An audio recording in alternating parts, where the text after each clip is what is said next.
రాకాలోకంకి స్వాగతం. మీ కంటెంట్ మీకు నచ్చినట్టయితే లైక్ చేయండి, మీ బంధుమిత్రులకు షేర్ చేయండి. ఇప్పటివరకు సబ్స్క్రైబ్ చేసుకోకపోతే సబ్స్క్రైబ్ బటన్ని నొక్కండి, అదేవిధంగా బెల్ ఐకాన్ని కూడా నొక్కండి. జై హింద్ మిత్రులారా. రాష్ట్రీయ స్వయం సేవక సంఘాన్ని అర్థం చేసుకోవడం చాలా సులభము, దగ్గరికి వస్తే లోపలికి వెళ్తే. రాష్ట్రీయ స్వయం సేవక సంఘాన్ని అర్థం చేసుకోవడం చాలా కష్టము, బయట నుంచి ఉంటే. ముఖ్యంగా తమ సిద్ధాంతాల రంగు కళ్ళద్దాల్లోంచి చూస్తే జీవిత కాలంలో అర్థం కాదు.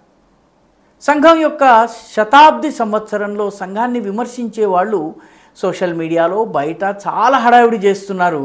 కానీ వాళ్ళందరూ కూడాను 1942కి ముందు 44కి ముందు ఉన్నటువంటి పరిస్థితుల ఆధారంగానే రాష్ట్రీయ స్వయం సేవక సంఘం యొక్క 100 సంవత్సరాల ప్రయాణాన్ని అంచనా వేసేందుకు, బేరీజు వేసేందుకు, విశ్లేషణ చేసేందుకు ప్రయత్నిస్తున్నారు. పాత చింతకాయ పచ్చడి ప్రశ్నల్ని మాత్రమే వాళ్ళు వేస్తున్నారు. చాలా ప్రగతి కాముకులము, రేపు గురించి ఆలోచించే వాళ్ళము, నిన్నటి గురించి కాదు, మొన్నటి గురించి కాదు, 1940కి చెందిన ప్రశ్నలు వేస్తున్నారు. అదే రకమైనటువంటి రంగు కళ్ళద్దాల నుంచి ఆర్ఎస్ఎస్ సరసంఘ చాలక్ అంటే చీఫ్ అయినటువంటి మోహన్ భాగవత్ ప్రసంగాన్ని కూడా చాలామంది చూశారు. మోహన్ భాగవత్ ప్రసంగాన్ని విశ్లేషించే వాళ్ళు తమ మేధస్సును పక్కన పెట్టి ఆర్టిఫిషియల్ ఇంటెలిజెన్స్ ఆధారంగా మోహన్ భాగవత్ ప్రసంగాన్ని అనలైజ్ చేసేందుకు కూడా కొందరు మహాపురుషులు ప్రయత్నించారు. చాలా విచిత్రంగా మోహన్ భాగవత్ గతంలో ఉన్నటువంటి 2023, 2024 కన్నా తక్కువ చిన్న ప్రసంగం చేశారు అని చెప్పడానికి వాళ్ళు ఆయన మొత్తం ప్రసంగంలో ఎన్ని పదాలు ఉన్నాయో పదాలను లెక్కబెట్టారు ఆర్టిఫిషియల్ ఇంటెలిజెన్స్ ఆధారంగా. 2023లో 4711 పదాలు ఉన్నాయి, 2024లో 5065 పదాలు ఉన్నాయి, 2025లో కేవలం 3394 పదాలు మాత్రమే మాట్లాడేదేమిటి? శతాబ్ది సంవత్సరంలో ఇంత చిన్న స్పీచ్ ఏమిటి? ఇది ఒక అల్గారిథం ఆధారంగా విశ్లేషణ చేసేటటువంటి ఒక మహానుభావుడి యొక్క ప్రశ్న ఇది. రెండవ ప్రశ్న, కొందరు ఆయన వాడినటువంటి ఆయన చేసిన ప్రసంగంలోని పదాలను, ఆ వర్డ్స్ని బట్టి, ఆ వర్డ్స్ ఎన్నిసార్లు వచ్చాయన్న దాన్ని బట్టి ఆయన దేనికి ఎంత సమయం ఇచ్చారు అన్నది లెక్కేశారు. ఒక అంచనా ప్రకారము సంస్కృతి గురించి ఆయన 0.27% మాత్రమే ఆయన ప్రసంగంలో వచ్చిందట. అదేవిధంగా ఉమెన్ అండ్ ఎడ్యుకేషన్ గురించి 0.2% మాత్రమే మాట్లాడారట. జాతీయవాదం గురించి 1.68% మాత్రమే మాట్లాడారు ఆయన. ఎకానమీ గురించి 0.53% మాత్రమే మాట్లాడారు. అసలు 2024లో సరిహద్దుకు అటువైపు నుంచి వచ్చేటటువంటి ఉగ్రవాదం గురించి చాలా మాట్లాడిన వ్యక్తి 2025లో అసలు దాని గురించి మాట్లాడలేదు అని చెప్పి ఒక విశ్లేషకుడుకు చాలా తెలివిగా విశ్లేషణ చేశారు. మరొక వ్యక్తి అయితే గతం సంవత్సరం కన్నా ఈసారి 0.59% మతం గురించి ఎక్కువ మాట్లాడారు. గత సంవత్సరం కన్నా ఈ సంవత్సరం 1.24% గ్లోబల్ అఫైర్స్ గురించి మాట్లాడారని చెప్పి కోడిగుడ్డు మీద ఈకలు పీకేటటువంటి ప్రయత్నం చేశారు. వాస్తవానికి ఎన్ని పదాలు, ఏ పదము ఎన్నిసార్లు వచ్చింది, దేని ప్రస్తావన ఎంతసేపు వచ్చింది అన్న దాని మీద రాష్ట్రీయ స్వయం సేవక సంఘం యొక్క సరసంఘ చాలక ప్రసంగాన్ని విశ్లేషణ చేయాలనుకోవడము మూర్ఖత్వం, ఒక రకంగా అమాయకత్వం కూడాను. అయితే వీళ్ళు చేస్తున్న వాళ్ళు అమాయకులు కాదు, చాలా తెలివైన వాళ్ళు, ఆర్ఎస్ఎస్ గురించి అంతా తెలుసని భావిస్తున్నటువంటి వాళ్ళు. ఈ రకమైన విశ్లేషణతో ఆర్ఎస్ఎస్ని అర్థం చేసుకోలేరు. కొందరైతే ఆర్ఎస్ఎస్లో మొట్టమొదటిసారి గురు తేగ్ బహదూర్ గురించి మాట్లాడారు, గాంధీ గురించి మాట్లాడారు, లాల్ బహదూర్ శాస్త్రి గురించి మాట్లాడారని చెప్పుకోవడానికి కొందరు విశ్లేషకులు చెప్పారు. తమాషా ఏంటంటే రాష్ట్రీయ స్వయం సేవక సంఘం యొక్క ప్రాతస్మరణంలో మహాత్మా గాంధీ పేరు ప్రారంభం నుంచి ఉంది. మహాత్మా గాంధీ పేరును ప్రతిరోజు స్వయం సేవకులు ప్రాతస్మరణంలో తలుచుకుంటారు. ఈ విషయాన్ని ఆర్ఎస్ఎస్ని విమర్శించేటటువంటి వాళ్ళకు తెలియకపోవడం వాళ్ళ అజ్ఞానం. ఎందుకంటే వాళ్ళు రంగు కళ్ళద్దాలతో చాలా దూరం నుంచి చూస్తున్నారు. దగ్గరకు వచ్చినా లోపలికి వచ్చినా వాళ్ళకి విషయం తెలుస్తుంది. రెండవది, తేగ్ బహదూర్ గురించి ఇదేదో మొట్టమొదటిసారే ఆర్ఎస్ఎస్ మాట్లాడినట్టుగా చెప్తున్నారు. ఆర్ఎస్ఎస్ యొక్క అనేక అనుబంధ సంస్థల్లో ఒక సంస్థ పేరు రాష్ట్రీయ సిక్ సంగత్. ఈ రాష్ట్రీయ సిక్ సంఘత్ ప్రస్తుతం యాక్టివ్గా లేకపోయినప్పటికీ గురు తేగ్ బహదూర్ బలిదాన్ దివస్ అనేది చాలా పెద్ద ఎత్తున ఆర్ఎస్ఎస్ చేస్తుంది. గురు గోవింద్ సింగ్ని ఆర్ఎస్ఎస్ మొదటి నుంచి కూడా గౌరవిస్తూ వచ్చింది.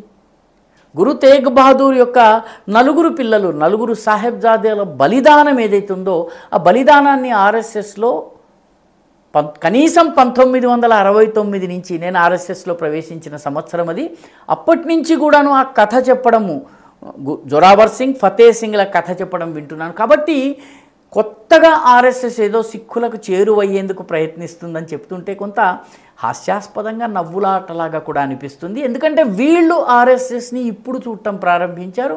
ఆర్ఎస్ఎస్ లోపలికి వచ్చినా దగ్గరకు వచ్చినా వీళ్ళకి వాస్తవం అర్థమవుతుంది. దురదృష్టవశాత్తు వాళ్ళు ఆ ప్రయత్నం చేయలేదు. వాళ్ళు ఇంకా 1925, 1942 ఆ సమయంలోనే ఉన్నారు. ఆర్ఎస్ఎస్ చాలా ముందుకు వచ్చింది అన్నటువంటి విషయం వాళ్ళు మర్చిపోతున్నారు. ఈసారి ఆర్ఎస్ఎస్ సరసంఘ చాలకైనటువంటి మోహన్ భాగవత్ ప్రసంగంలో స్పష్టమైనటువంటి సంకేతాలు ఉన్నాయి. ఎందుకంటే గతం గురించి మాట్లాడవలసిన అవసరం లేదు, 100 సంవత్సరాల ఆర్ఎస్ఎస్ ప్రయాణం గురించి చెప్పవలసిన అవసరం లేదు. రానున్న 100 సంవత్సరాలకి మన ముందు ఉన్నటువంటి లక్ష్యం ఏమిటన్నది ఆయన చెప్పారు. నిజమైనటువంటి నాయకుడు చెప్పవలసినటువంటి మాట అది. జరిగిన దాని గురించి చెప్పి లాభం లేదు. ఆ 100 సంవత్సరాలు అయిపోయినాయి. ఆ 100 సంవత్సరాల తరువాత రానున్న రోజుల్లో ఏం చేయాలి అన్నది ఆర్ఎస్ఎస్ ఆలోచిస్తోంది, దాని దిశగా మాట్లాడుతోంది. రాష్ట్రీయ స్వయం సేవక సంఘము వసుధైవ కుటుంబం గురించి, ప్రపంచమంతా ఒక కుటుంబం అన్నటువంటి విషయం గురించి ఆయన మాట్లాడారు. మాట్లాడుతున్న సమయంలోనే అమెరికన్ టారిఫ్స్ గురించి మాట్లాడుతూ దానిని ఎదుర్కొనేందుకు స్వదేశీని ఎంచుకోవాలన్నటువంటి పిలుపునిచ్చారు. అదే సమయంలో మోహన్ భాగవత్ చాలా స్పష్టంగా ఉగ్రవాదాన్ని మన ప్రభుత్వం ఎదుర్కొంటున్నటువంటి తీరుని ముక్త కంఠంతో ప్రశంసించారు. ఆయన కేవలం క్రాస్ బార్డర్ టెర్రరిజం గురించి మాత్రమే మాట్లాడలేదు. మన భారతదేశంలో అంతర్గతంగా అతిపెద్ద సమస్య అని మన్మోహన్ సింగ్ అంతటి వాడు అన్నటువంటి నక్సల్ సమస్యని అడ్డుకుంటున్నటువంటి, లేకపోతే దాన్ని నిర్మూలిస్తున్నటువంటి తీరును కూడా ప్రశంసించారు. కాబట్టి ఇంటర్నల్ సెక్యూరిటీ కావచ్చును, లేకపోతే హిందూ జీవన విలువల గురించి కావచ్చును, వీటి గురించి సరసంగా చాలా విపులంగా విస్తృతంగా ప్రస్తావించారు. అల్గారిథంకి ఆ పదాలు అంది ఉండకపోవచ్చును. ఆయన 5 సందేశాలు మొత్తం మీద ఆయన ప్రసంగంలో ఆయన రాబోయే 100 సంవత్సరాలకు సమాజానికి ఇచ్చినటువంటి 5 సందేశాలు, దీనికి ఆయన పంచ పరివర్తన అన్నారు. ఇది వాస్తవానికి ఆయన స్వయం సేవకులకి కానీ, సంఘం యొక్క సానుభూతి పరులకు గాను, యావత్ సమాజానికి కానీ ఇచ్చినటువంటి అతి ముఖ్యమైన సందేశం.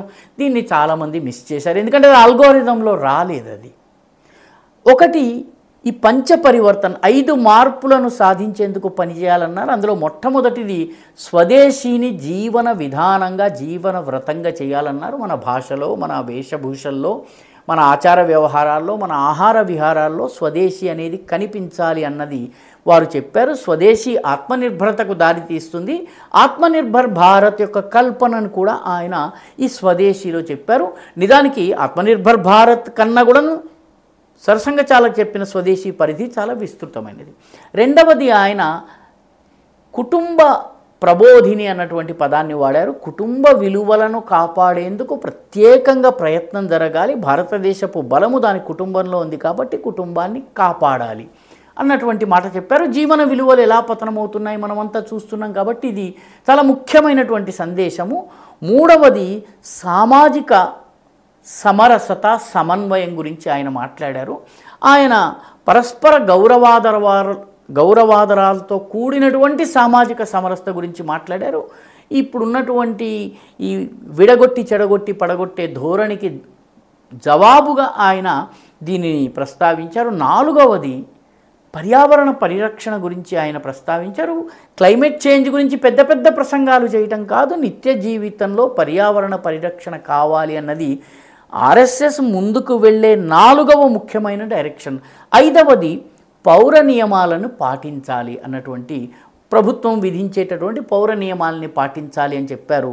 సరసంఘచాలకి ఈ సందర్భంగా మాట్లాడుతూ జెన్జీ ప్రొటెస్ట్లని, లేకపోతే శ్రీలంకలోనో, బంగ్లాదేశ్లోనో, నేపాల్లోనో, ఇంకొక దేశంలోనో జరిగినటువంటి ప్రొటెస్ట్లను ప్రస్తావిస్తూ ఈ ప్రొటెస్టులు ప్రారంభమైతే అయినాయి కానీ వాటి లక్ష్యాలను ఎందుకు చేరుకోలేకపోయినాయంటే వాటి విధానము తప్పు. ప్రపంచంలో విప్లవం ద్వారా ఎక్కడ మార్పు రాలేదు. ఫ్రెంచ్ విప్లవాన్ని, ఫ్రెంచ్ పాలకులకి, రాజు రాణికి వ్యతిరేకంగా వచ్చిన విప్లవం నెపోలియన్ రాజుగా చేసింది.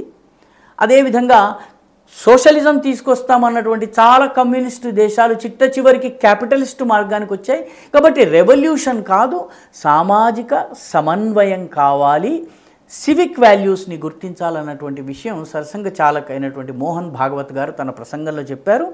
ఆయన ప్రసంగంలో రాబోయే 100 సంవత్సరాల సంఘం యొక్క దశను, దిశను, సంఘం యొక్క లక్ష్యాన్ని ఆయన ప్రస్తావించారు. ఇది అల్గారిథంలకే అందదు, లేకపోతే అక్షరాల తూకానికి అందనటువంటి విషయము. దురదృష్టవశాత్తు సంఘాన్ని విమర్శించే వాళ్ళు తరాదును బట్టి తూకాలు చేస్తూ మాట్లాడతారు. వాళ్ళకి సంఘం ఎప్పటికీ అర్థం కాదు. వాళ్ళు అలా నిలబడే ఉంటారు. 1925లోనో 1940లోనో రాష్ట్రీయ స్వయం సేవక సంఘము 2025 నుంచి 3025కి పరుగున వెళ్ళిపోతుంది. ఈ వీడియో మీకు నచ్చినట్టయితే లైక్ చేయండి, షేర్ చేయండి, ఈ ఛానల్కు సబ్స్క్రైబ్ చేయండి. మీ అభిప్రాయాన్ని కమెంట్ల రూపంలో తప్పనిసరిగా పంపించండి.